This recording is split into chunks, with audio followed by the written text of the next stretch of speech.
Voilà, donc bienvenue à ce nouveau webinaire, donc un webinaire proposé chaque mois par MWeb Formation. Donc je vais vous présenter différentes astuces et conseils, on va dire au niveau global, web et informatique. On va parler de la navigation web entre autres, des petites astuces informatiques, bien s'organiser, bien se sécuriser aussi. Et, euh, Et pour les professionnels, sur le web, les réseaux sociaux, enfin, quand je dis web, le site web, si vous avez un site web à gérer, je crois que c'est votre cas d'ailleurs, quelques conseils aussi, et rappels qui peuvent être utiles à tout le monde. Donc, je présente rapidement, puisque les personnes présentes connaissent déjà, l'organisme MWeb Formation.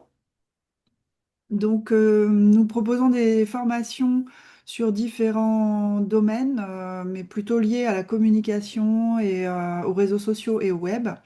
Donc, tout un volet sur WordPress, les sites web, le référencement, une partie sur la productivité avec des logiciels et la cybersécurité, du marketing numérique et réseaux sociaux, et enfin de l'édition d'images et PAO avec notamment une des formatrices qui est graphiste et qui est spécialisée dans ces formations-là. Donc nous, on forme des salariés, des dirigeants, beaucoup de créateurs d'entreprises. Dans les Côtes d'Armor, on est situé à Lamballe et bien au-delà, évidemment, puisqu'on peut organiser des formations à distance. On peut aussi faire du mixte, ce qu'on nous demande de temps en temps. C'est-à-dire que sur une formation en présentiel, même si vous voyez qu'il y a une formation qui se passe à Lamballe, mais que vous n'êtes pas sur place, on peut intégrer une ou deux personnes à distance, par exemple, en même temps que le groupe. Donc, les animations de formation sont assurées par moi-même la plupart du temps et aussi par quatre autres formateurs indépendants avec qui je travaille, toujours les mêmes, avec qui je travaille régulièrement. Donc, on organise des formations, mais aussi des webinaires, donc à peu près une fois par mois. Donc, n'hésitez pas à aller voir sur le site pour voir les suivants. Et des ateliers, essentiellement pour l'instant des ateliers sur WordPress, destinés aux personnes qui ont déjà suivi les formations WordPress avec nous, mais également ouvertes à d'autres personnes qui qui ont un site WordPress et qui souhaitent se perfectionner, enfin se perfectionner ou pratiquer. Donc, je me présente rapidement. Donc, Mélanie, moi, je suis plutôt spécialisée dans les sites web, les réseaux sociaux, également des outils Google et Looker Studio, qui est un logiciel de tableau de bord.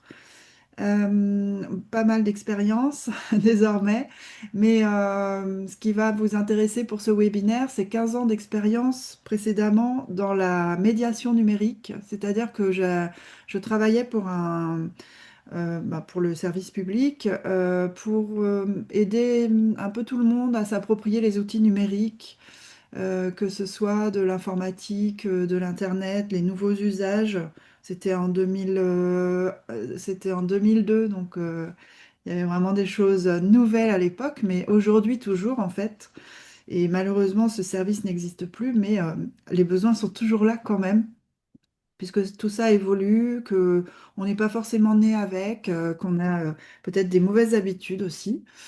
Donc, je me suis dit, je cherchais le premier thème de webinaire de 2026 et je me suis dit, allez, pourquoi pas partir sur un sujet comme ça qui me tient à cœur. Donc voilà, aujourd'hui, on va parler de différents outils, fonctionnalités, conseils qui peuvent vous faire gagner du temps. Je ne sais pas si vous voyez bien du coup, adopter les bonnes pratiques pour éviter les erreurs fréquentes et simplifier son organisation numérique. Et puis, l'idée, c'est que vous repartiez avec des solutions faciles à mettre en place, pratico-pratiques, comme on aime chez MWeb Formation, quoi. Donc, en introduction, comment faire pour être plus à l'aise? Alors, je ne sais pas, je vous ai pas posé la question. Pour être intéressant de connaître un petit peu votre niveau, comment vous estimez, vous, votre niveau d'informatique, Aujourd'hui, là, est-ce que vous avez des difficultés pour tous ces outils-là, ou est-ce que vous vous estimez être plutôt à l'aise? Vous pouvez écrire dans le chat. Je viens de l'ouvrir. Comme ça, j'en tiendrai compte. Vous avez le chat en bas, normalement, ou peut-être qu'il est en haut, sur le côté. Voilà, mais en tout cas, l'idée, c'est comment être plus à l'aise au quotidien, qu'est-ce qui peut bloquer. Donc déjà, mes premiers conseils, euh, ou en tout cas, pourquoi ce webinaire? Peut-être qu'il y a trop d'outils, on vous parle de plein de choses, on vous donne aussi plein de conseils. Euh, Vous n'avez peut-être pas les bons réflexes aussi. Des fois, on perd du temps à faire certaines choses, notamment des tâches très répétitives, qu'on fait toujours de la même manière, alors qu'il y a peut-être un moyen beaucoup plus rapide pour le faire. Alors, je ne sais pas si vous avez écrit dans le chat, j'ai pas encore vu. Ah, ça y est, Annie. Alors, Ok, donc, j'ai pas fini ma phrase. ouais. Alors, donc, Séverine, donc plutôt à l'aise avec les outils habituels, mais quand c'est nouveau, bah, on ne sait pas trop par quel bout prendre. Ouais, c'est ça. J'ai un peu peur de me servir de nouveaux outils que je maîtrise pas, quoi. Ouais, ok. C'est souvent, oui, l'appréhension, enfin, Mm. ça fait longtemps ouais, que j'ai remarqué pour les adultes, notamment ceux qui ne sont pas nés avec ces outils. Il y a une question d'appréhension, effectivement, on a un petit peu peur, entre guillemets, de tout casser, quoi. Ce que n'ont pas du tout les jeunes, les enfants, quand ils découvrent, ils peuvent cliquer partout, il n'y a aucun problème. Et donc, Annie, oui, Annie a déjà suivi des formations plusieurs fois. Et donc, depuis la deuxième formation, tu es plus à l'aise. Euh, donc, tu as écrit ce dont tu avais besoin, c'est ça? Tu t'es fait des petits... Voilà, je me suis fait un cahier, voilà. Et tout ce que j'ai besoin, je l'ai écrit et comme ça me permet justement de- d'aller sur les Oui, bons endroits. Alors, il me manque des astuces sûrement, hein, mais ouais. voilà, c'est beaucoup plus simple pour moi. Ouais, Maintenant, ça te permet de ne pas chercher à chaque fois, de te dire, voilà, ah oui, comment on fait déjà? Ouais. ouais, voilà. Ouais, Je dis que effectivement. sur ce que tu nous publies après la formation, ben, j'ai récupéré ce que j'avais besoin pour Oui. l'instant. Alors, c'est vrai que, bah, un petit peu comme dit Séverine, quand c'est nouveau, par contre, bah, c'est pas forcément évident parce que bah, si, admettons, qu'on a noté exactement la procédure, comment, je sais pas moi, rédiger un article pour ton blog, par exemple, et puis que bah, là, boum, une mise à jour de WordPress et tout a changé. Ça peut arriver, on n'est pas à l'abri. Donc c'est vrai que ça demande une certaine souplesse, en fait, mais c'est bien de le noter quand même au départ parce que ça te donne une habitude, tu as des réflexes un peu. Et puis après, bon, bah, quand il y a un petit truc qui change ou deux petits trucs qui changent, bon, bah, finalement, t'es pas trop perdu parce que tu restes quand même dans l'interface.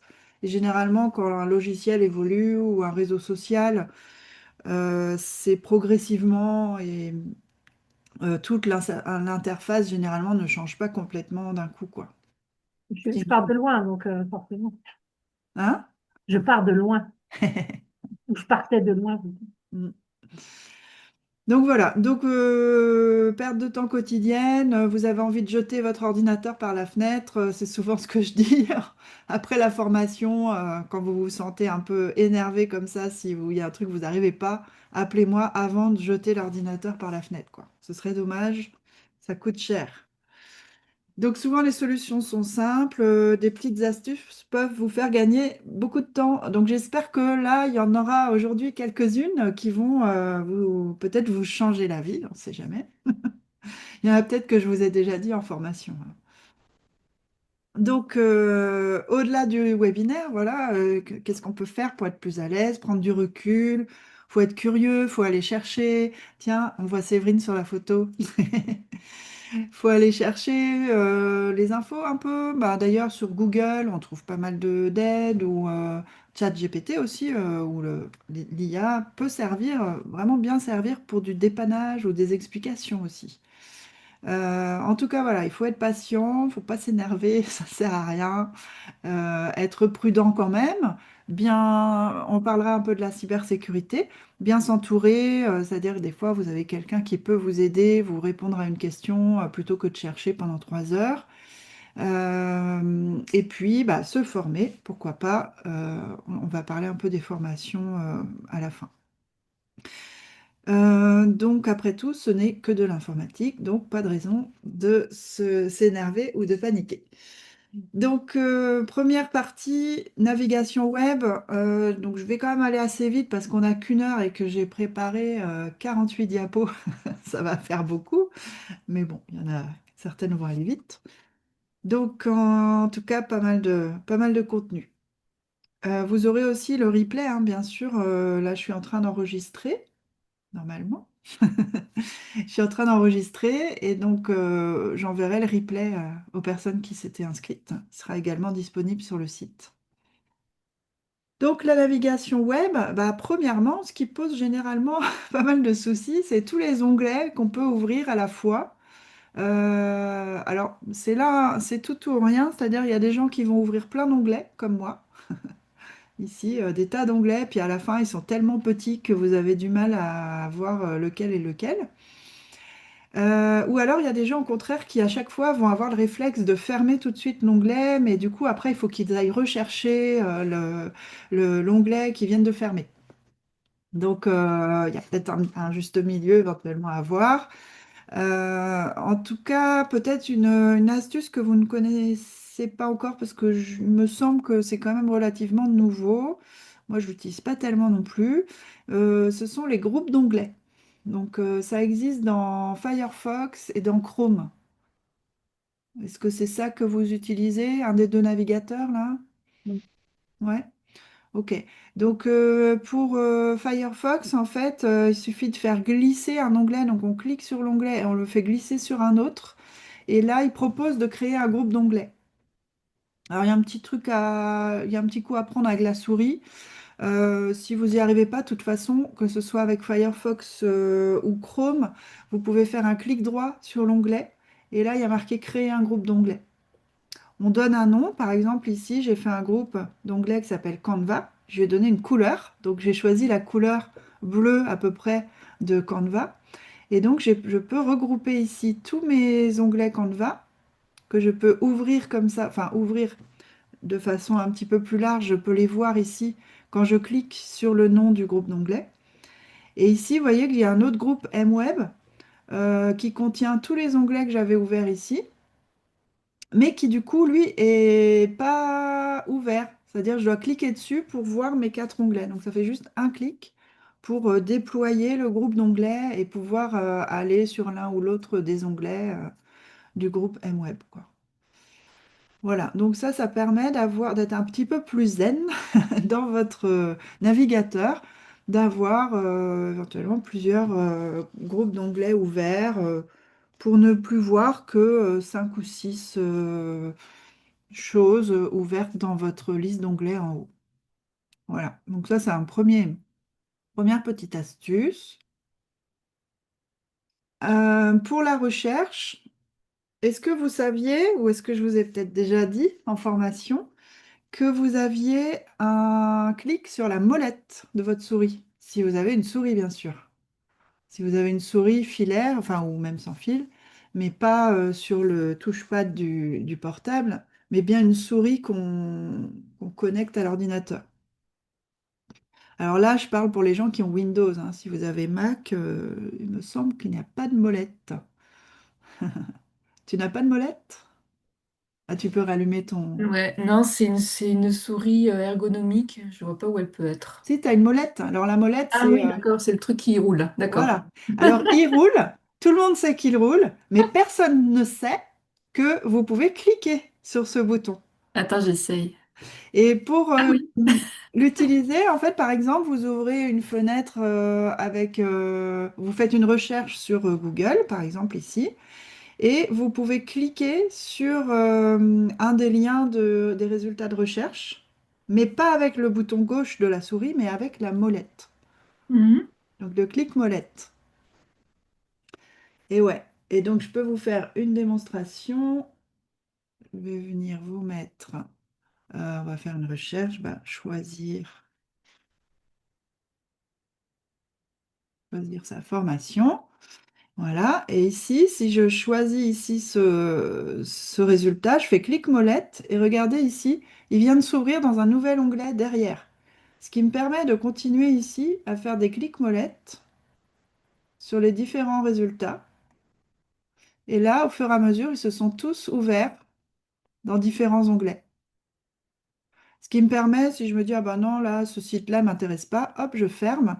Et ça me permet de faire mon tri comme ça très rapidement et de garder uniquement les onglets qui m'intéressent. Donc ça, c'est vraiment pas connu, ces petites astuces, ça peut bien marcher au repas du dimanche midi pour crâner un peu, ou avec vos enfants qui savent tout, que vous croyez qu'ils savent tout. Donc voilà, clic molette. Et puis pour refermer d'ailleurs un onglet, hop, je vais vous remontrer ici. Vous voyez, là, j'ai ouvert plusieurs liens ici avec le clic molette. Mais si je veux en refermer un, bah, avec la souris, on perd du temps quand il faut aller viser. Puis là, ici, la croix, elle est toute petite. Donc, il faut vraiment, c'est un petit peu pénible. Il faut prendre la souris, puis vraiment être bien pile poil dessus. D'autant que je rappelle, c'est la pointe de la flèche qui doit cliquer sur le truc. Et ben, avec le clic molette, il n'y a pas besoin de forcément de bien viser, puisque vous pouvez fermer aussi l'onglet en allant tout simplement n'importe où. Pardon, je fais un clic droit. N'importe où sur l'onglet, vous faites un clic molette et ça ferme. Donc, je vous l'ai marqué dans le diapo. Je vous ai fait ici, il y a un QR code que vous pourrez retrouver dans le PDF. Un QR code qui permet d'aller voir une vidéo où j'explique le clic molette, si vous voulez en savoir plus. Alors, quelques raccourcis clavier aussi. Est-ce que vous utilisez des raccourcis régulièrement? Pas du tout? Non? Alors, pareil, un raccourci clavier, ça va servir principalement à ne pas perdre du temps à enlever la main du clavier, à aller chercher la souris et à viser pour faire une action. Donc, avec un raccourci clavier, vous allez gagner tout ce temps-là puisque vous avez déjà les mains sur le clavier. Si vous faites le raccourci CTRL-T, par exemple, ça va ouvrir un nouvel onglet pour aller, par exemple, faire une recherche. Donc, exemple, hop, je suis là, je fais CTRL-T et là, je peux tout de suite écrire avec le clavier. Je ne suis pas obligée de passer par la souris pour aller venir mettre le curseur ici, puisque quand j'ouvre un nouvel onglet, je suis déjà, j'ai déjà le curseur qui est sur la barre ici. J'ai pas besoin de prendre la souris du tout. Donc, je fais CTRL-T et j'écris et je lance ma recherche. Donc, tout ça avec le clavier. Là, j'ai lancé ma recherche en faisant la touche entrée, tout simplement. Donc ça, personnellement, je l'utilise vraiment tout le temps, tout le temps. Parce que j'utilise beaucoup Internet, je vais beaucoup faire des recherches ou aller chercher une information sur mon site, par exemple, ou autre. Donc, CTRL-T. T, c'est pour tab, hein, je pense, qui doit signifier onglet, je pense. Voilà. Si au contraire vous avez trop d'onglets ouverts et vous voulez ouvrir une autre fenêtre pour complètement autre chose, par exemple un truc perso ou un autre sujet, vous pouvez ouvrir carrément une nouvelle fenêtre. Donc ça va être CTRL-N. Alors si, là je vous donne des raccourcis, mais attention, ne les retenez pas forcément tous, puisqu'on ne peut pas retenir non plus 15 raccourcis si on n'en utilise jamais. Donc, Euh, quand je vous dis CTRL-N, c'est soit voilà, si vous voulez l'utiliser souvent pour ouvrir une nouvelle fenêtre. Sinon, vous pouvez aussi le faire à partir du menu ici. Là, il y a Nouvelle fenêtre. D'ailleurs, si vous vous rappelez plus du raccourci, mais que vous vous dites, ah, mais Mélanie m'avait parlé il y a 6 mois d'un raccourci pour ouvrir une nouvelle fenêtre, eh bien, sachez que ils sont notés, vous aviez peut-être jamais remarqué, dans tous les logiciels, quand on va dans un menu, les raccourcis sont notés dans le menu. Donc ici, on voit bien le contrôle N, il est noté. Donc là, je vous fais la démo sur Firefox, mais ça marche sur tous les navigateurs. Ça, c'est vraiment un truc commun à tous. Je donne aussi ces raccourcis-là, c'est pour Windows, mais il y a l'équivalent avec Mac. Il me semble que c'est la touche commande à la place de contrôle. Quoique non, il doit y avoir contrôle aussi. Mais bon, en tout cas, il y a les équivalents pour chaque. Contrôle F, j'utilise aussi très régulièrement, que ce soit Internet ou dans un document. C'est pour faire une recherche dans la page ou dans un document, si vous avez ouvert un document Word ou autre. Vous pouvez faire CTRL F, taper un mot-clé, entrer, et hop, il va vous rechercher ce mot-là dans la page. Quand il y a des longs articles à lire et que vous cherchez une information précise, ça c'est hyper pratique. Pareil, vous pouvez retrouver ça dans le menu, vous allez sur menu et rechercher, mais du coup avec CTRL F, ça va plus vite. Un autre raccourci assez simple à retenir, quand vous êtes sur un site où c'est peut-être écrit petit, par exemple, c'est écrit trop petit ou trop gros, vous pouvez utiliser la touche CTRL et le plus de votre clavier ou le moins pour diminuer. Et encore mieux, moi ce que j'utilise personnellement, c'est CTRL molette. Donc là, cette fois-ci, on la fait rouler. On ne clique pas. Je fais CTRL et je fais rouler la souris. Voilà, vers le haut ici ou vers le bas pour réduire. Alors, bienvenue, quelqu'un vient de nous rejoindre. Bienvenue, n'hésitez pas. Alors, vous pouvez ouvrir la caméra, mais j'ai lancé l'enregistrement, donc vous serez sur le replay si ça ne vous dérange pas. Et sinon, vous pouvez laisser la caméra fermée. Donc, je reviens sur mon diapo. Donc voilà, on était sur les raccourcis clavier. Alors, je vous ai noté ici, donc soit CTRL avec plus ou avec moins pour zoomer ou dézoomer, et aussi la molette de la souris à la place de plus-moins. Donc contrôle, molette de la souris. Alors, peut-être que vous avez beaucoup de publicité aussi, des fois c'est un peu gênant, vous avez des pop-up. Des pop-up, c'est des petites fenêtres qui s'ouvrent par-dessus quand on ouvre un site, notamment si on cherche des outils gratuits sur Internet et tout. Il y a pas mal de choses un peu trompeuses. Donc, vous pouvez utiliser une extension dans votre navigateur. Il y a AdBlock Plus qui est connu ou uBlock Origin. Alors, je vous montre ici, j'en ai un, je l'ai installé ici. Donc, ça va permettre d'aller bloquer pas mal de choses, notamment la publicité et puis des choses de statistiques ou des choses comme ça. Donc, c'est quelque chose qu'on installe en allant dans le menu de votre navigateur et vous cherchez Extension. Voilà. Donc, si vous ne l'avez pas, ça peut être pas mal. Ça peut être pas mal. Mais des fois, ça bloque des choses. Par exemple, hier, j'étais en train de travailler, donc je venais de l'installer, uBlock, là, pour le webinaire, pour préparer le webinaire. Et du coup, j'étais sur Canva, en train de préparer mon diapo, là. Et d'un coup, les QR codes que j'avais créés ne marchaient plus. J'avais un carré blanc à la place. Je dis, bah, qu'est-ce qui se passe? Et en fait, c'était à cause du bloqueur de pub. Donc, des fois, c'est un peu embêtant. Donc, vous pouvez le désactiver pour un seul site, éventuellement. C'est possible. Autre astuce pour la navigation, naviguer en privé. Je ne sais pas si vous connaissez, vous pouvez ouvrir une fenêtre de navigation privée. Ça permet de ne pas enregistrer l'historique. Exemple, vous êtes en train de rechercher des cadeaux de Noël pour votre conjoint et vous n'avez pas envie qu'il aille voir, fouiller dans l'historique.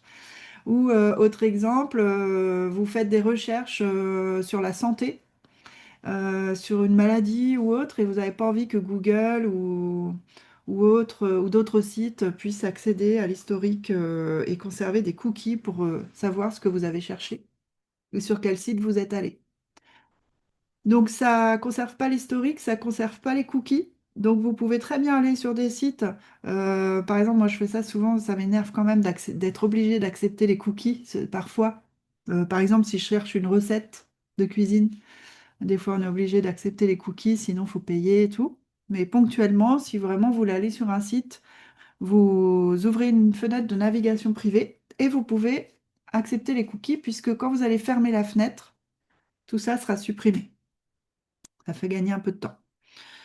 Donc c'est utile aussi si vous utilisez un ordinateur partagé ou l'ordinateur de quelqu'un d'autre, par exemple pour accéder à vos mails, faites ça. Comme ça, vous accédez à vos mails, vous mettez votre mot de passe et tout, mais rien n'est enregistré à la fin. Donc oui, il y a le raccourci clavier si vous aimez les raccourcis clavier. Voilà. Et puis enfin, il y a les raccourcis et enfin, pardon, oui, les raccourcis, du coup, en favoris et les marque-pages. Donc, le vocabulaire change selon le navigateur, mais c'est toujours la même chose. C'est-à-dire que ça s'appelle soit favoris, soit marque-page. Qu'on trouve ça via le menu de votre navigateur. Vous allez sur menu, ben là, par exemple, sur Firefox, il va y avoir marque-page, ici, là. Et là, il y a moyen d'aller organiser les marque-pages, par exemple, ou accéder aux marque-pages. Donc, on peut très bien organiser les marque-pages dans différents dossiers, puis dans autres marque-pages. Moi, j'aime bien utiliser principalement la barre de favoris. D'ailleurs, là, je l'ai laissée, mais généralement, quand je suis en visio, je l'enlève parce que ça fait un peu beaucoup de choses sur l'écran. Ici, là, vous voyez ma barre de raccourci, ma barre de favoris. Je peux très bien faire clic droit et choisir de ne jamais l'afficher ou de l'afficher seulement sur un nouvel onglet. Comme ça, quand je clique sur plus, je les vois, mais quand je vais sur un site, je ne vois plus mes raccourcis. Voilà. Donc, pour faire ça, généralement, on a une petite étoile au bout de la barre URL. Donc, quand vous êtes sur un site, il faut d'abord aller sur le site. Ensuite, vous cliquez sur l'étoile. Et là, il vous propose de donner un nom. Je vous conseille d'ailleurs de donner un nom raccourci si vous voulez le mettre par là, parce que sinon, ça va prendre toute la place. Ici, Facebook, par exemple, j'ai juste mis FB. Et comme il y a le logo, ben, ça saute aux yeux. Et puis, si vous voulez les mettre dans cette fameuse barre personnelle ici, euh, vous choisissez bien l'emplacement. C'est au moment de créer le raccourci. Il ne faut pas aller trop vite aussi, il faut bien lire, puisque quand on clique sur l'étoile, je peux choisir le nom, mais aussi l'emplacement. Donc vous pouvez choisir barre personnelle, et comme ça viendra là. Une autre possibilité beaucoup plus rapide, c'est que vous cliquez sur l'URL, ici, ça se met en bleu, et vous recliquez sur le bleu et vous la faites glisser tout simplement avec la souris sur la barre de favoris. Et ensuite, vous pouvez renommer en faisant un clic droit sur le favori, quoi. Donc voilà, quelques conseils aussi. Supprimez les favoris inutiles de temps en temps quand vous en avez mis un qui sert. Par exemple, là, moi, je mets mon planning du premier semestre 2026 et je viens de supprimer celui du deuxième semestre 2025 parce que j'aurais plus besoin d'y accéder régulièrement, quoi. Voilà pour la navigation web. Donc j'accélère un peu parce qu'il faut qu'on ait le temps de tout voir. Maintenant, deuxième partie concernant les images et les documents. Donc, les galères classiques, c'est les images trop lourdes, ça revient tout le temps. Le mauvais format, un PDF impossible à modifier ou à envoyer, des envois qui sont bloqués par mail parce que dans les messageries, bah, il y a des quotas maximum d'une taille de pièce jointe, par exemple, ou d'un total du poids des pièces jointes. Donc, ça prend la tête, non? Est-ce que ça vous est déjà arrivé? Non, jamais, Annie. Si, si. Alors, première chose, mais je pense que vous connaissez déjà Annie et Séverine parce que vous êtes venus en formation. Un petit logiciel, mais vraiment tout simple et très pratique pour redimensionner et renommer vos images en lots, ce gratuitement et sans publicité, si on télécharge sur le bon site officiel. C'est XN Resize. Donc là, je vous ai mis pareil un QR code vers une vidéo sur YouTube où je vous explique tout. Donc je passe pas trop de temps là-dessus, hein. Vous pourrez revoir la vidéo si vous voulez. Donc la vidéo, elle s'appelle comme ça, hein, si vous voulez pas scanner le QR code. D'ailleurs, bon, au passage, pour scanner un QR code, il faut soit utiliser l'appareil photo de votre téléphone en visant le QR code, pas forcément en prenant la photo. Vous visez simplement le QR code et normalement, il y a un petit lien qui apparaît. Mais si votre téléphone est trop vieux pour faire ça, vous pouvez installer une application QR code qui, elle, est faite pour justement scanner les QR codes. Pareil, même principe, vous allumez, vous ouvrez l'application, vous visez le QR code et un lien va apparaître. Alors, déjà, pour avoir des images pas trop lourdes, J'ai une choisir le question, bon format. Mélanie. Oui, Euh, on a absolument besoin d'un appareil photo pour prendre un QR code. On peut pas faire sans téléphone. ouais. On peut pas Scanner. manipuler un QR code avec juste l'ordinateur, quoi. C'est ça ma question. Ben, ouais, c'est ça. En fait, un QR code, c'est plutôt fait pour des choses qui sont print, enfin imprimées. Un D'accord. catalogue, une affiche, ça c'est bien un QR code parce qu'en fait, là, c'est pour relier, si tu veux, le réel au virtuel.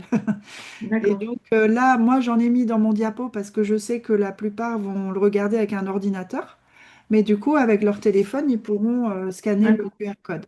Ok.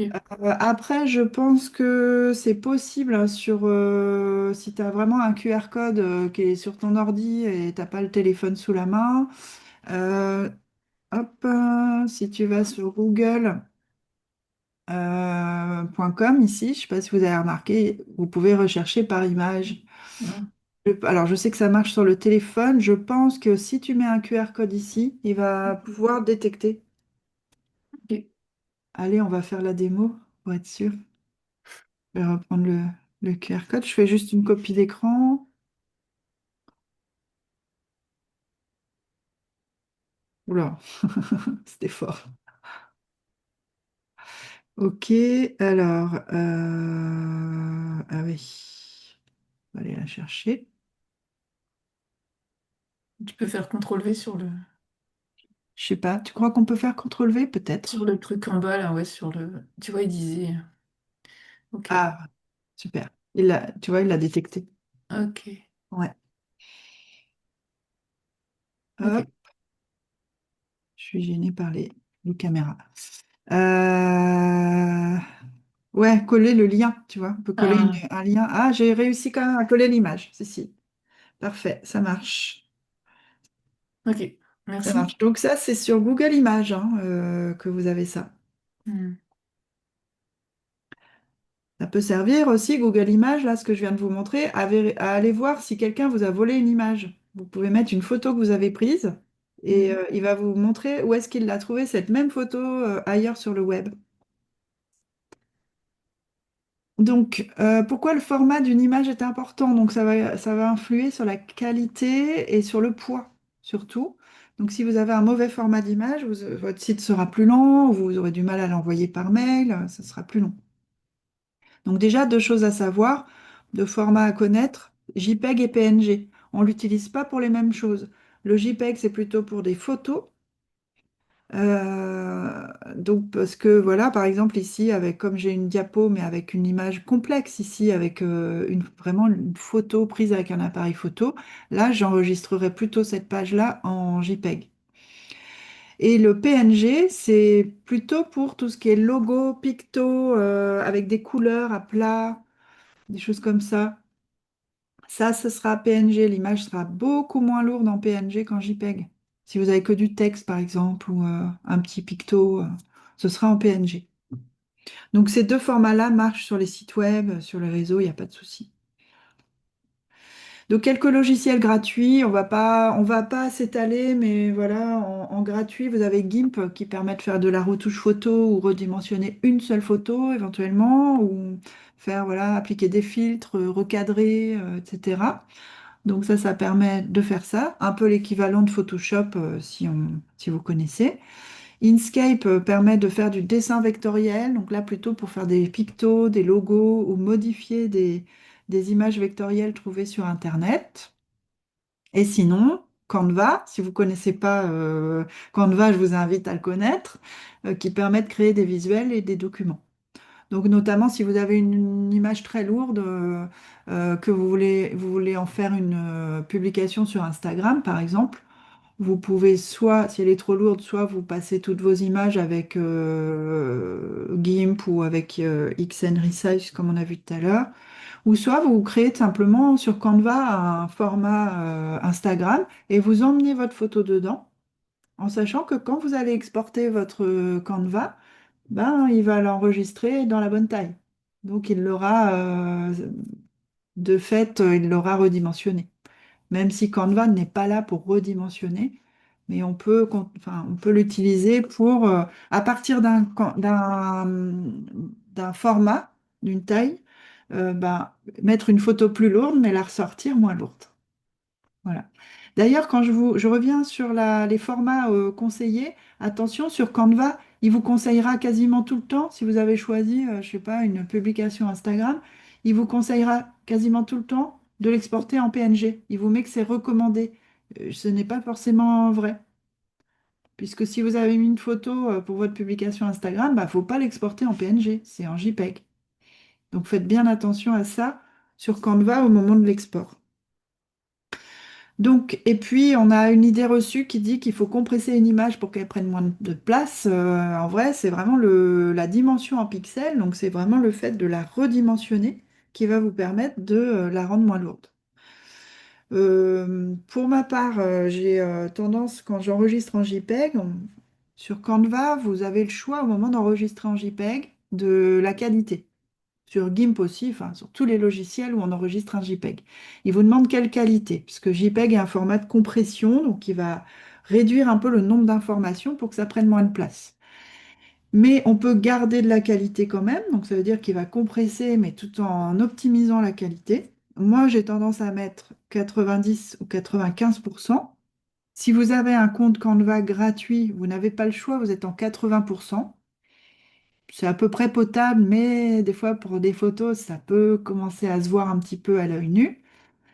Euh, et si vous avez un compte payant sur Canva, vous pouvez choisir justement, vous avez la possibilité de choisir le niveau de qualité. C'est juste au moment d'enregistrer. Pour le PDF, les galères courantes, c'est que vous avez un PDF trop lourd. Là, par contre, par exemple, je viens d'enregistrer mon diapo là, qui fait 48 pages sur Canva, 62 mégas.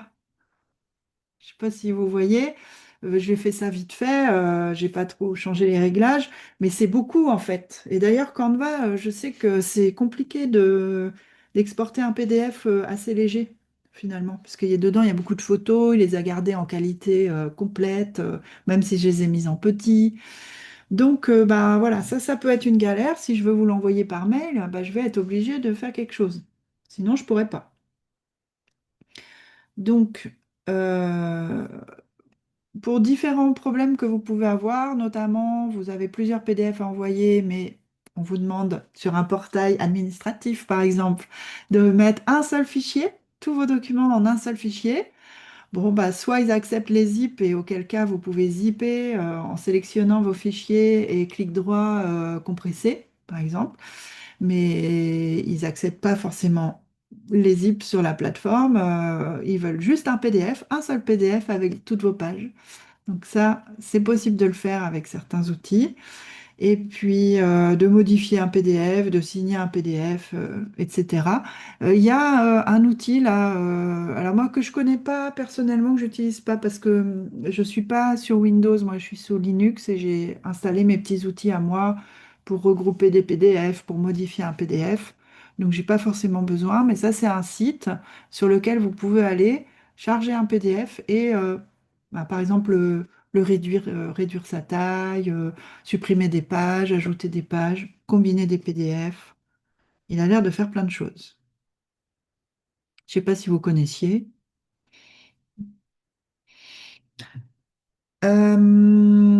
Voilà, et aussi bah, ce qu'il faut faire, n'oubliez pas non plus, quand c'est vous qui créez le PDF, gardez toujours une version d'origine, quoi, pour pouvoir justement réexporter le PDF dans avec une autre méthode, etc., quoi. Voilà. Alors, j'en arrive à l'organisation numérique. Comment bien s'organiser? Donc, on perd du temps à chercher. Donc là, le but est de pas être en train de chercher tout le temps des choses. Euh, Ça fait moins de stress, ça fait plus d'efficacité. Vous pouvez même travailler moins, mais mieux. Et voilà, ça fait des outils qui sont simples à utiliser. Alors, déjà, je ne sais pas trop où vous en êtes, mais je vais peut-être dire des banalités, mais c'est toujours bon de se le rappeler. De créer une arborescence logique hein, pour vous. Si, par exemple, si vous êtes des professionnels indépendants, vous avez peut-être un seul ordinateur pour le pro, le perso. Euh, Pourquoi pas? Par contre, séparez bien vos documents, parce que ça permet de les retrouver plus facilement après. Donc, d'avoir bah, tout simplement un dossier pro, un dossier perso à la base. Un autre dossier pour si on gère une association, par exemple, ou un projet, ou pour les enfants, ou que sais-je. Et puis à l'intérieur, bah, créer une arborescence logique pour vous, évidente, facile à retrouver pour classer ou chercher un document. Limiter le nombre de dossiers, puisque alors, il faut trouver un équilibre entre trop de sous-dossiers ou pas de sous-dossiers, mais du coup plein de dossiers dans le dossier principal, quoi. C'est ça un peu, donc trouver votre logique. Moi, j'ai tendance à faire un peu des dossiers par thématique et à l'intérieur, faire des dossiers par année, de façon à pouvoir archiver au bout d'un moment tout ce qui concerne l'année 2022, par exemple. Hop, je vais le passer dans les archives. Ça peut être ça. Et puis, concernant les fichiers, bah, c'est d'avoir des noms de fichiers clairs parce que bah, quand vous faites n'importe quoi, nouveau document, version 3.docx, on ne sait pas ce qu'il y a dedans. Il faudrait qu'on sache ce qu'il y a dedans sans l'ouvrir. Donc, c'est vraiment important de nommer les fichiers. Et puis, centraliser ces documents, ça veut dire ne pas en avoir un coup sur le disque dur, un coup sur le portable, un coup sur l'ordinateur fixe. C'est de savoir exactement où est votre base de documents. Ça va vous aider pour les retrouver, mais aussi pour les sauvegardes. Si vous en avez un peu partout, votre vie va être compliquée. Voilà, donc ici, bah, ça c'est un exemple. On peut très bien nommer d'abord avec l'année, puis le mois. Alors, un petit peu à l'américaine, mais en fait, ça c'est très utile parce que comme vous voyez vos dossiers par ordre alphabétique, souvent, ça vous permet que, avec le numéro de l'année en premier, et puis le mois, eh ben, vous avez l'ordre chronologique en même temps que l'ordre alphabétique. Donc ça, c'est quelque chose qui se fait. Alors là, il y a un tiret, mais pourquoi pas mettre 2026-01, par exemple, tout attaché, avec un petit tiret pour bien distinguer le nom du fichier. Voilà, mais essayer d'avoir un nommage toujours le même.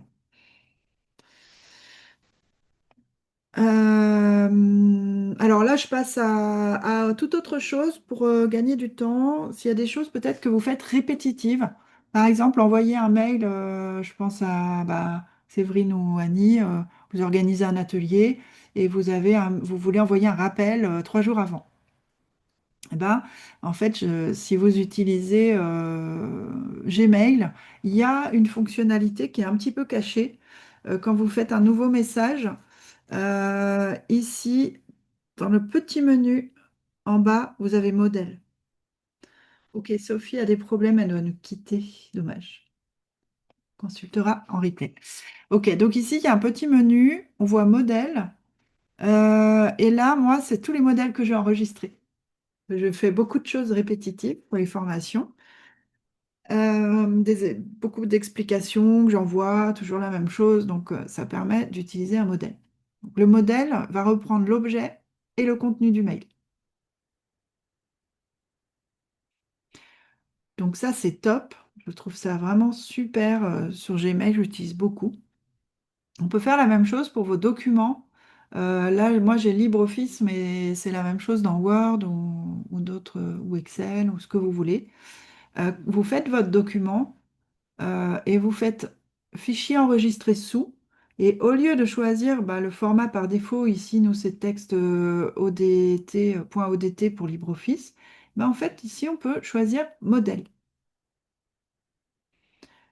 Ça permet, parce qu'on pourrait très bien faire un modèle et l'enregistrer, on l'appelle modèle, modèle de devis, par exemple.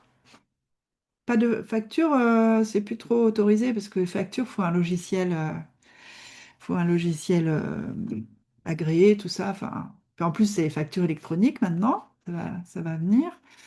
En tout cas, voilà, vous voulez faire un modèle de devis, vous pourriez très bien faire un document normal, l'enregistrer, puis l'appeler modèle de devis. Sauf que un jour ou l'autre, vous oublierez que vous êtes sur le modèle et vous ferez enregistrer et vous allez écraser votre modèle. En faisant comme ça, là, en enregistrant sous un format vraiment de type modèle, donc ici OTT dans l'exemple de LibreOffice, eh bien, quand vous allez double-cliquer sur le modèle, vous allez créer un nouveau document systématiquement et quand vous allez fermer, il va vous demander de l'enregistrer. Et ça n'aura rien à voir avec le modèle. Alors, je vous montre un exemple. Moi, j'ai un petit raccourci dans mes documents. J'ai des favoris. J'ai celui-là. Quand j'ai quelqu'un au téléphone pour une formation, je double-clique sur ce modèle. Et là, j'ai ma trame en fait pour l'entretien téléphonique. J'ai plus qu'à remplir tout ça. Là, là, là. Et en fait, vous voyez bien ici qu'il s'appelle sans nom et que si je ferme, il va me dire, ah, attention, vous n'avez pas enregistré. Donc, il va me demander de l'enregistrer. Et en faisant ça, j'aurais jamais touché à mon modèle. Donc, il s'appelle modèle.ott. Alors, chaque logiciel a son extension. Là, c'est T, c'est pour template. Donc, sur Word, il y a aussi le même genre de type de fichier. Tu veux dire qu'il ne faut pas enregistrer? Comment? Tu veux dire sur le modèle de texte ODT, là, tu dis qu'il ne faut pas l'enregistrer? Si, non, là, Ah j'ai oui. fait ne pas enregistrer parce que je voulais juste vous Ah oui, montrer. d'accord, oui, ok. Si, en fait, quand j'utilise mon modèle, à chaque fois, c'est un nouveau document en faisant un double clic. Donc ça veut dire qu'il s'enregistre, mais Ouais, ailleurs. il va aller ailleurs, c'est ça. Voilà. En fait, je vais faire, si je l'enregistre, il va me dire, OK, tu veux le mettre où? Tu veux le mettre dans document? Tu veux Oui, ça l'appeler c'est chouette. comment? Tu vois, c'est comme si c'était vraiment un document nouveau, vierge. Bon, là, je l'enregistre pas. Oui, oui, d'accord. Voilà. Donc ça, c'est vraiment pareil pour gagner du temps. Si vous avez des choses répétitives à faire, des documents répétitifs, c'est très bien. On peut faire la même chose sur Canva. On peut très bien créer des modèles de design sur Canva. Un modèle si vous organisez des ateliers, un modèle de déroulé d'atelier, par exemple, des choses comme ça. Bah là, par exemple, j'en ai un pour les webinaires. Voilà. Et gagner du temps avec la recherche, ça, c'est si vous avez bien nommé vos documents et vos fichiers. Vous pouvez tout simplement, ça j'utilise aussi tout le temps, moi je ne m'embête pas à aller chercher le dossier ceci, puis le sous-dossier cela, pour aller chercher un document en particulier ou pour aller fouiller dans le dossier d'un client. Donc je vais ouvrir mon gestionnaire de documents. Et tout simplement, généralement, il y a un petit bouton recherche et vous tapez un mot-clé. Et là, moi, j'ai donc les noms des dossiers. Là, j'ai cherché en plus spécifiquement des dossiers. Donc, j'ai tous les dossiers avec le mot atelier et j'ai même ici la date de modification pour être sûr d'aller sur le bon. Voilà. Et puis, si vous n'aviez pas assez de raccourcis clavier, je vous en donne quelques-uns. Pareil, à utiliser pour des choses qu'on fait tout le temps. Par exemple, il y a des raccourcis que beaucoup utilisent, c'est copier-coller. Donc, CTRL-C, CTRL-V. Je ne sais pas si vous connaissez CTRL X qui permet de couper à la place de copier. Donc si vous faites CTRL X, CTRL V, ça vous permet de déplacer quelque chose. Un texte, même un fichier. Vous allez dans vous avez mal classé vos documents, par exemple, et vous dites après le webinaire, bon, bah, faudrait que je me mette à classer mes documents. Eh ben, vous pouvez utiliser carrément le CTRL X pour aller déplacer quelque chose. Parce qu'on peut le faire avec la souris, mais des fois, on ne voit pas si on veut le remettre dans le dossier parent ou quoi. On ne peut pas facilement le faire.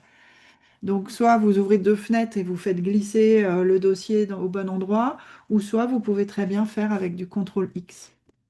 Tant que vous ne faites pas CTRL V, le fichier ou le dossier reste au même endroit, hein. Il n'est pas enlevé. Alors ça, c'est le bouton qu'on aimerait avoir dans la vie. CTRL Z. Parfois, ça pourrait servir, mais ça n'existe pas. Mais en informatique, on peut le faire, donc autant l'utiliser. Et aussi CTRL A pour tout sélectionner. Et là, je sais pas si ça marche dans le PDF. Ouais. Vous voyez, là, je suis sur une page. J'ai fait CTRL A, j'ai tout sélectionné le contenu de la page. Ça marche aussi sur un site web. Hop, CTRL A, j'ai tout sélectionné. Ce qui me permet derrière, par exemple, de copier pour aller le coller quelque part. Et puis, un autre raccourci que j'utilise aussi beaucoup, euh, parce que je suis formatrice et que je fais soit des visios ou des formations avec un vidéoprojecteur, c'est Alt Tabulation qui permet de passer d'une fenêtre à l'autre très facilement. Vous pouvez, ça marche aussi sur Windows. Moi, j'utilisais beaucoup ça quand on avait juste un simple écran en compta. Oui, c'est ça. C'était, j'arrêtais pas de faire ça. J'avais mon pouce et mon qui Ouais. étaient liés à ça, Alors quoi. c'est vrai que je voulais le mettre, j'ai oublié, j'y ai pensé hier, le double écran, ça aussi c'est l'astuce ultime, Ouais, avoir ouais. deux écrans, brancher un deuxième écran sur votre Mhm. ordinateur. Mais voilà, effectivement, si vous n'avez qu'un écran, mais même si vous êtes comme moi et que vous ouvrez plein de fenêtres partout, en fait, Alt Tab va vous permettre de passer à la dernière fenêtre ouverte. Donc même si vous en avez cinq ouvertes, vous allez passer simplement à la dernière. Donc entre deux fenêtres, c'est très pratique. Si vous voulez voir la liste des fenêtres ouvertes, vous pouvez faire Alt Tab, mais restez appuyé sur Alt et faire Tab plusieurs fois. Vous voyez? Ici, on voit toutes les fenêtres que j'ai ouvertes et je peux passer, je peux aller en choisir une comme ça en faisant ça. Et là, je lâche Alt et ça ouvre la fenêtre. Alors, du coup, j'ai mis le bazar dans mon ordre de fenêtre. Voilà. Bon, ça, c'est vraiment pour des cas particuliers. Peut-être c'est pas intéressant pour tout le monde, mais voilà. Alors, il reste que 2 minutes normalement, mais on va déborder un peu si vous avez encore quelques minutes. Sur donc la sécurité, alors, on a déjà fait des webinaires sur la sécurité, mais bon, je trouvais ça quand même important de faire quelques rappels simples dans ce webinaire. Parce que ben, voilà, tout le monde est concerné par ça. Les risques, ils sont là, les erreurs sont fréquentes. Mais il existe des solutions, des petites choses à mettre en place pour pas stresser avec ça non plus et pas devenir parano, quoi. Donc les mails frauduleux, c'est vraiment ce qui arrive le plus. Donc vous recevez un mail un peu alarmiste qui vous demande de faire quelque chose, soi-disant de quelqu'un que vous connaissez ou d'une entreprise que vous connaissez. Donc ça, c'est vraiment très fréquent. Les mots de passe aussi, qui soient trop simples ou le même mot de passe partout, ça c'est vraiment, ça arrive souvent. Les sites ou des liens douteux et les données qui ne sont pas sauvegardées. On va en parler. Donc, sécurité de base pour les mails, vérifiez l'expéditeur d'un mail. Si vous avez un doute, cliquez pas. Bon, régulièrement, j'ai des clients ou des personnes qui sont venues en formation qui m'envoient un message sur WhatsApp, sur mail ou quoi, pour me dire, ah, j'ai reçu ça, qu'est-ce que t'en penses? Est-ce que c'est un spam? Donc voilà, de toute façon, à vous d'avoir au moindre doute, de toute façon, ne cliquez pas sur le lien qu'il y a dans le mail. Déjà, ça, c'est un premier truc. Mais des fois, on n'a pas de doute et on clique parce que ça nous paraît tellement approprié à l'instant T. On reçoit ce truc qui, c'est vraiment, ça correspond à notre situation. Par exemple, on attend un colis et on reçoit le fameux SMS. Mais juste ce jour-là, on attendait un colis et on veut surtout pas le louper. Et voilà, on se fait, mais tout le monde peut se faire avoir. Donc voilà, autre sécurité de base, utiliser des mots de passe différents sur les différents sites parce que le site peut se faire hacker. Euh, des pirates peuvent éventuellement avoir accès à votre mot de passe sur un site en particulier. Si vous avez le même mot de passe partout, ça va être hyper facile d'aller se connecter à tous vos comptes, d'usurper votre identité ou des choses de ce genre-là. Euh, donc pour les mots de passe, il faut aussi des mots de passe compliqués, hein. Un mot de passe compliqué, c'est au moins un mot de passe qui est long et un mot de passe qui va contenir des majuscules, des minuscules, des caractères spéciaux et des chiffres. Là, déjà, si vous mettez tout ça et que le mot de passe fait, je sais pas, 12 caractères, ça va déjà être très compliqué de le hacker. Sauf si vous le notez sur un post-it et que vous mettez ce post-it sur votre bureau, par exemple. Donc, utilisez plutôt des mots de passe uniques, mais pour utiliser des mots de passe uniques, ça va être très compliqué de tous vous en rappeler. Donc, un gestionnaire de mots de passe, au bout d'un moment, surtout quand on est un pro, ça devient indispensable. Enregistrez en fait vos mots de passe dans un gestionnaire de mots de passe. Personnellement, j'enregistre les mots de passe dans mon navigateur Firefox. Si votre ordinateur il est accessible à d'autres personnes, chez vous par exemple, mais que vous ne voulez pas qu'on puisse trop facilement accéder à la liste des mots de passe, et parce que vous les avez enregistrés dans le navigateur, et bien sur Firefox, il y a une petite option qui s'appelle, doit être là, vie privée. Je ne vais pas le trouver bien sûr. Alors je vais marquer. Bon. Donc je cherche, hein, quand je ne trouve pas, je ne perds pas de temps. Voilà. Ici, vous avez une option qui s'appelle Utiliser un mot de passe principal. À chaque fois que vous allez ouvrir votre navigateur, si vous faites ça, il va vous demander le mot de passe principal. Ça peut être quelque chose de court, mais au moins ça freine quelqu'un qui va venir en catimini sur votre ordinateur, ouvrir le navigateur pour aller chercher un mot de passe. Donc, vous mettez un mot de passe principal et quand vous avez fait ça, vous ne pouvez pas aller voir non plus votre liste de mots de passe sans avoir mis le mot de passe principal. Ça donne une petite sécurité en plus pour l'ordinateur si jamais il est partagé ou que vous laissez traîner votre ordinateur portable n'importe où. Évidemment, ce qu'il faut faire aussi, si vous avez un gestionnaire de mots de passe sur l'ordinateur, mettez absolument un mot de passe à l'ouverture de l'ordinateur. Il ne faut pas que votre ordinateur, je puisse, moi, vous le piquer là, l'allumer et arriver directement sur le bureau. Sinon, je peux avoir accès à tous vos mots de passe, tous vos fichiers, etc. C'est vraiment très important.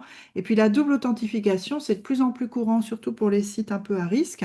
Vous voulez vous identifier sur un site, donc vous avez votre identifiant, votre mot de passe, mais en plus, il vous envoie un code par SMS, par mail. Donc ça, c'est vraiment un bon moyen de ne pas se faire pirater, parce que si quelqu'un vous vole votre mot de passe, il faudra qu'il vous vole en même temps le téléphone ou l'accès à vos mails. Un exemple ici envoyé par Marilyn la semaine dernière, qui m'a dit Je pense à un spam, qu'est-ce que t'en penses? Alors vous, qu'en pensez-vous? Même pire qu'un spam, un phishing. Je vais marquer ici phishing. Alors, Annie, t'as pas ton. Ouais, Ouais. ouais, c'est parce qu'on ne change pas notre nom de domaine à expirer, non? Normalement, non. Si, les noms de domaine peuvent expirer au bout d'un an. Quand tu achètes ton hébergement, tu sais, tu payes. Tous les ans, Oui, tu ah payes. oui. Ouais. Et là, elle reçoit ça. Ça se trouve, elle reçoit ça à la bonne date en plus. Parce que c'est public, les noms de domaine, tu sais la date et tout d'expiration. Donc c'est très facile d'aller envoyer des mails comme ça à quelqu'un qui a un site web. Alors qu'est-ce qui vous fait dire, je vais enlever les caméras, qu'est-ce qui vous fait dire que ça peut être un spam? Il y a plusieurs indices. Ben, renouvelez votre nom de domaine dès maintenant, non? Ouais, déjà, il est un peu Elle est alarmiste. alarmiste. Ouais, Ouais. il fout il met Ça la fout la poule. pression. Hein. Il met la pression, il dit, oh là là, il faut vraiment Mhm. absolument faire ça maintenant, sinon vous êtes foutus. Vous allez perdre tout le site, tous vos mails, vous allez perdre de la crédibilité. Crédibilité. Et Euh, définitif, hein. oui, oui, c'est définitif et tout. Donc ça, c'est vraiment des signes très criants de spam. Il y Mhm. a aussi le logiciel de mail qui l'a détecté comme spam, mais bon, ça peut Ouais, c'est arriver vrai. d'avoir des faux positifs. Et puis, regardez ici L'adresse, ouais. Ouais. l'adresse mail. C'est quand même un peu bizarre. Soi-disant, c'est Odo Switch qui écrit. En plus, il me semble, j'ai un doute, mais je me demande si c'est pas un vieux logo là, de Odo. Hmm. Donc, Odo Switch est censé m'écrire avec une adresse comme ça, c'est un peu bizarre. Voilà, donc ça, c'est plusieurs indices. Hmm. Et puis, bah, évidemment, il y a le bouton Ah, sur lequel on clique. Et quand on passe la souris normalement dans le mail sans cliquer, on voit, bah, dans certaines messageries, on voit l'aperçu de l'URL. Donc là, si vous voyez que c'est pas du tout au-dessous. Hop, je remets là. Alors, donc pourquoi sauvegarder ces données? Est-ce que vous faites, vous, des sauvegardes régulièrement? non. Non, bah c'est mal. Je vais vous raconter ce qui m'est arrivé au mois de décembre, en pleine préparation de mon audit Calliope. Donc moi j'ai un petit ordinateur là fixe, enfin c'est un petit boîtier comme ça avec un disque dur à l'intérieur. Le disque dur, il est mort d'un coup. Mon ordinateur était allumé, je suis en train de travailler et pouf, plus de son, plus d'image, message un peu écran de la mort là sur mon écran. En gros, il n'y avait plus de système, quoi. Il n'y avait plus de système d'exploitation, il n'y avait plus de fichiers, il n'y avait plus rien. Et en plus, comme j'avais un disque SSD, là, vous savez, c'est les petits disques qui prennent pas de place et qui sont plus rapides, mais finalement qui sont peut-être plus fragiles, qui durent moins longtemps que les anciens disques durs. Et donc, impossible de récupérer quoi que ce soit dessus. Contrairement aux anciens disques durs, quand ils tombaient en panne, on pouvait aller voir un prestataire et il pouvait nous récupérer. J'ai tout perdu, ce qu'il y avait sur ce disque dur. Et j'étais à 10 jours de mon audit. J'étais en train de préparer, donc j'avais fait plein de boulot avant pour préparer. Donc, eh ben, j'avais prévu le coup en fait, parce que, et vous aussi, vous devez prévoir le coup, parce que ça n'arrive pas qu'aux autres. Votre ordinateur peut tomber en panne, votre ordinateur peut tomber dans l'eau, ou je sais pas, il peut y avoir le feu ou quoi. Donc, il peut y avoir un piratage aussi. Donc, faites des sauvegardes. Et normalement, on dit qu'il faut avoir vos données à 3 endroits différents. Alors, moi, par exemple, je synchronisais mes données. Ici, j'ai une petite appli qui synchronise mes données dans mon ordinateur vers le cloud. Moi, j'ai un compte sur Google Drive, donc il synchronise tous mes documents. Dès que je modifie un document, pouf, il l'envoie sur le Drive. Donc ça, c'est une première chose. Ça veut dire que j'ai mes données à 2 endroits, dans mon ordinateur et sur le Drive. Et aussi, de temps en temps, je ne l'ai pas sous la main, mais vous branchez, bah, ici comme sur la photo, un disque dur pour faire en plus de ça une sauvegarde. Là, ça vous fait un troisième endroit. Elle est là. Elle est là, la caméra. Troisième endroit, voilà.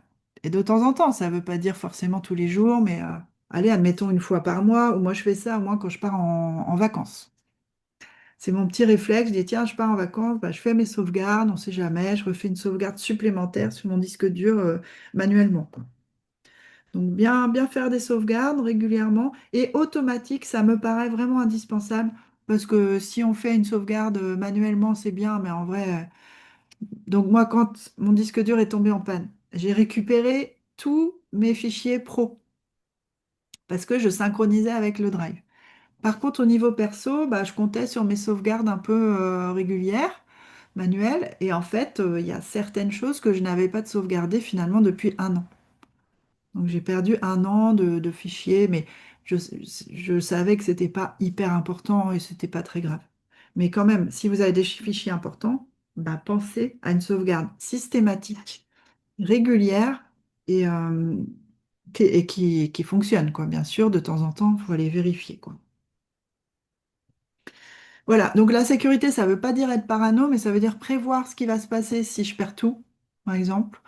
Prévoir, est-ce que mon activité s'arrête si je perds tous mes mails et tous mes fichiers. Donc, et bien protéger, bien sûr, pour que ça n'arrive pas, mais les deux sont à faire. Donc voilà, gagner en sérénité et continuer à travailler normalement. Donc moi, quand ça m'est arrivé, j'ai dû quand même réinstaller. Donc j'ai racheté un disque dur, j'ai réinstallé le système et ensuite j'ai restauré toutes mes données, quoi, avec les sauvegardes. Donc j'ai perdu allez, une demi-journée de travail peut-être, ou une journée, mais j'étais pas paniquée, quoi. C'était pas la fin du monde, je savais que j'allais pouvoir retravailler rapidement. Voilà. Et dernier, donc, parce qu'il est Mais déjà Manu, 11, juste, oui, tu dis perdre ses mails. Pour moi, c'est pas possible de perdre ses mails. À partir du moment où on a accès à une boîte mail, on peut y accéder de partout. C'est pas lié à un ordinateur. tu peux te faire pirater ta boîte mail. Et On il faut peut te pirater sauvegarder ton mot de passe. il faut sauvegarder sa boîte mail alors, ça veut dire? Non, pas forcément. Moi, je fais pas, non. Tu fais J'en ai pas, non? tellement des milliers. Ouais. Non, mais par contre, quand tu as des choses importantes dans tes mails, ne compte pas que sur tes mails. Si tu reçois un document, bah, enregistre-le dans ton ordinateur, Hmm. classe-le, tu vois, c'est plus ça, Ok, l'idée. C'est d'avoir des solutions de secours, un plan de reprise d'activité, quoi. On appelle ça comme ça. ok. Qu'est-ce qui se Merci. passe si je perds mes mails? Bon, bah, c'est pas grave, j'ai mes mots de passe, j'ai mes documents importants qui sont classés, sauvegardés, tout. Hmm. Ok. Voilà. Et puis, je finis juste par quelques astuces de pro. Donc, pour le site web, bon, je vous en reparle pas, vous connaissez déjà bien qu'il faut avoir un site adapté pour les mobiles, des images qui sont bien redimensionnées, des textes aérés. Ne pas négliger les mises à jour régulières du site, notamment pour la sécurité, des sauvegardes automatiques, pareil, même raison pour le site web, des accès sécurisés aux réseaux sociaux. Donc, on active la double authentification dès qu'on peut. Euh, Également, rester cohérent, ça vous fait aussi gagner du temps parce qu'une fois que vous avez vos designs, par exemple, avec votre petite couleur, votre petit truc en plus qu'on retrouve dans tous vos designs sur Canva, bah, utilisez toujours ça et comme ça on vous reconnaît, ça reste cohérent. Réutilisez vos visuels pour que ce soit sur le site, les réseaux, la newsletter. Ah, j'ai passé une ligne au mauvais endroit là. Mais voilà, utilisez plusieurs fois, même si c'est sous différents formats, vos visuels. Donc avec Canva, on peut faire plein de choses dans ce domaine-là. Et puis, pour gagner du temps aussi, pour pas travailler dans l'urgence, c'est planifier ses publications. Vous pouvez utiliser la Meta Business Suite qui est faite pour ça, pour Facebook et Instagram. Vous pouvez programmer. Sur LinkedIn, on peut programmer aussi directement. Puis garder du temps pour l'imprévu, quand même. On ne sait jamais. Ensuite, donc écrire, bah, dernière petite astuce, écrire, enfin non, c'est l'avant-dernière. Écrire en gras sur les réseaux sociaux, je ne sais pas si vous savez, vous pouvez écrire en gras. Bah, on ne peut pas normalement écrire en gras, mais il existe des polices de caractères spéciales qui permettent, bah, vous pouvez mettre un texte en gras ou dans une police un peu fantaisie. Donc, je vous montre un exemple. Donc, vous pouvez noter ici le nom ça, c'est un site, ça s'appelle Yai Text et ça permet de faire des choses comme ça. C'est un exemple que j'ai pris de ma collègue Valérie sur un autre webinaire. Donc là, il y en a un petit peu beaucoup, mais vous voyez, là, il y a Bretagne qui est écrit comme ça. Donc c'est ici en machine à écrire un peu, en gras italique. Enfin, il y a vraiment plein de choses possibles. Ça permet visuellement d'avoir un truc un peu différent sur les réseaux. Voilà, ça c'est Yai Text. Et puis la dernière astuce que je connaissais pas, je viens de l'apprendre. Il y a un raccourci clavier pour aller chercher sur Windows un clavier d'emoji. Alors peut-être qu'il faut que vous soyez sur une zone, par exemple dans le chat. Je ne sais pas si ça pourrait marcher de le faire dans le chat. Donc c'est la touche Windows cette fois-ci, non pas contrôle, mais la touche Windows où il y a le petit logo et la touche point, enfin la touche où il y a le point virgule. Ça marche, Séverine, ou pas? Sinon, vous essayez dans un traitement de texte. Alors ça marche sur Windows. Moi, je peux pas vous le montrer, j'ai Linux. Alors, je pense que ça marche à un endroit où tu es en train de vouloir écrire. Donc, par exemple, sur Facebook ou sur un traitement de texte ou dans le chat, je suis pas sûre si vous utilisez l'appli Zoom. Ça marche? Annie, ça a l'air de marcher. Donc, il faut rester appuyé sur Windows, appuyer sur la touche point virgule. Autre astuce avec Windows, d'ailleurs, quand vous appuyez simplement sur la touche Windows, ça va vous ouvrir le menu de Windows et vous pouvez taper le nom d'un logiciel. Par exemple, moi, si je fais ça, hop, mince, je recommence. J'ai fait tomber ma tasse. Je fais Windows et je tape LibreOffice et voilà, je peux ouvrir LibreOffice. Je ne sais pas si vous avez vu du coup, avec mon partage d'écran. Voilà. Et vous pouvez faire la même chose sur Windows. Vous tapez Windows et vous n'êtes pas obligé de prendre la souris pour aller cliquer, ce qui fait perdre du temps. Vous faites Windows et simplement, dès que vous c'est ouvert sur le clavier, vous tapez le nom du logiciel. Ah ouais, ça marche, c'est bon. C'est bon? Ouais, j'ai essayé sur un mail, ouais. Ah, c'est marrant ça. Alors, bon, on a dépassé largement l'heure. Est-ce que vous avez quelques questions ou alors vous me dites ce que vous avez retenu le plus en sas?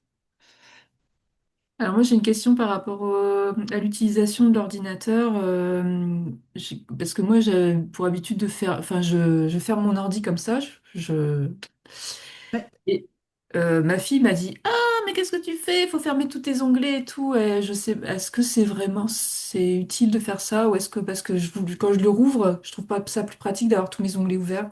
Je sais pas, Ouais, bah en le lendemain fait, matin. ça va te prendre ça va te prendre de la batterie un peu éventuellement, le fait que Ouais, d'avoir laissé plein de choses ouvertes et ça peut être bien d'éteindre l'ordinateur de temps en temps.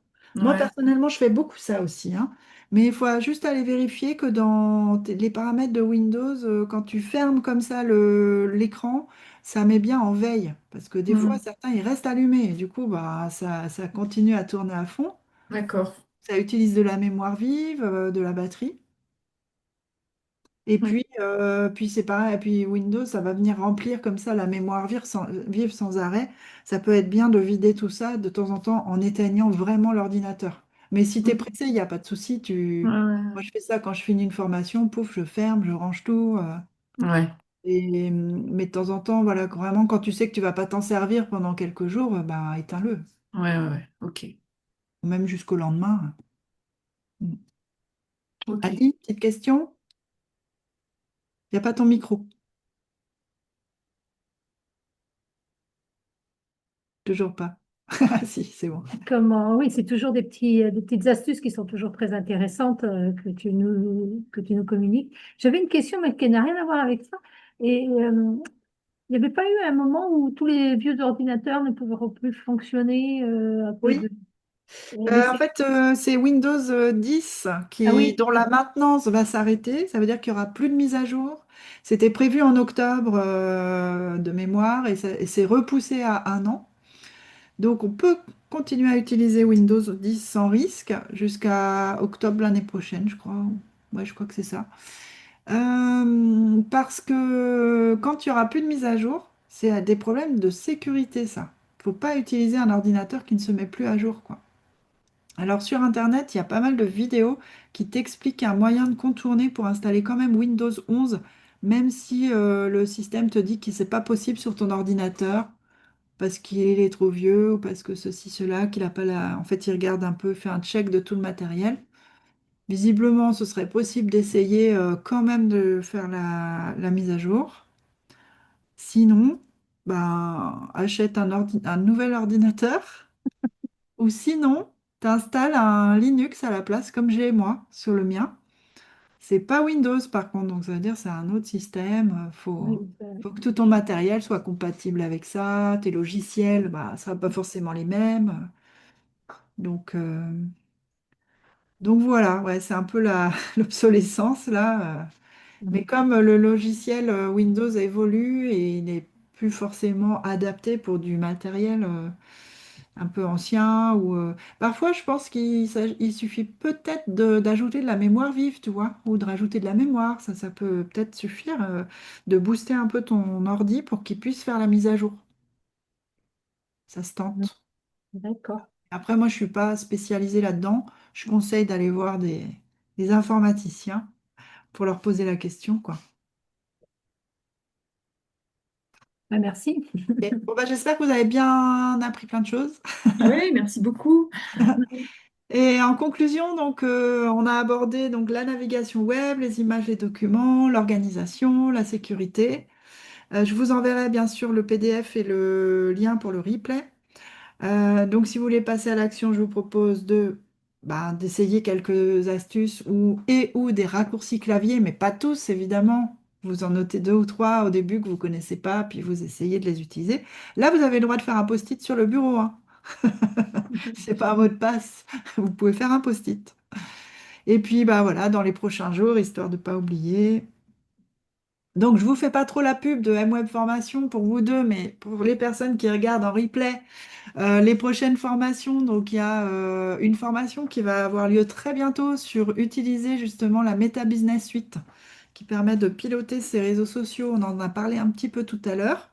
Là, je vous ai mis un QR code pour aller sur le site en savoir plus.